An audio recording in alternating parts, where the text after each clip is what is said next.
হাজব্যান্ডের থেকে কোনো অকেশন ছাড়াই গিফট পেলাম, আর বাচ্চার জন্য চিকেন ফ্রাই নিয়ে আসলো। কি করলাম রাতে, সম্পূর্ণ ভিডিওটি দেখলেই বুঝতে পারবেন। আপনাদের ভাইয়া আমার জন্য রাতে একটা ঘড়ি কিনে নিয়ে আসছে, সঙ্গে আপনাদের ভাইয়ারও একটা ঘড়ি নিয়ে আসছিল। এই যে ঘড়িটা আপনাদের কাছে কেমন লাগলো অবশ্যই কমেন্টে জানাবেন। আমার হাজব্যান্ড এটাই আমার জন্য পছন্দ করে নিয়ে আসছে।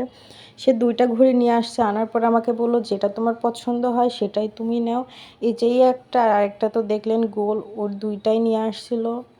তার মধ্যে আমার গোলটাই পছন্দ হয়েছিল, এটা আপনার ভাইয়াকে দিয়েছিলাম। আর সঙ্গে বাচ্চাদের জন্য চিকেন ফ্রাই নিয়ে আসছিল।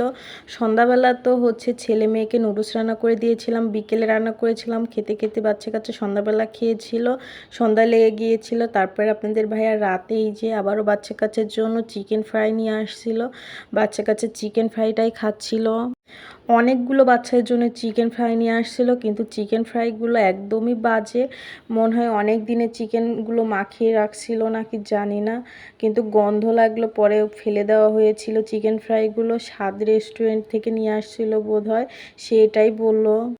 স্বাদ রেস্টুরেন্ট থেকে এই চিকেন ফ্রাইগুলো নিয়ে আসছিল, কিন্তু একদমই বাজে। বাচ্চা কাচ্চাই তো চিকেন ফ্রাইগুলো বেশি পছন্দ করে, কিন্তু বাচ্চা কাচ্চাকে এগুলো খাওয়ানো বা দেওয়া তাদেরকে ঠিক হয়েছে জানি না আমি, যে তারা টাকা দিয়ে জিনিস কিনে আনছে তারপর এগুলো বাজে খাবার তারা বিক্রি করেছে।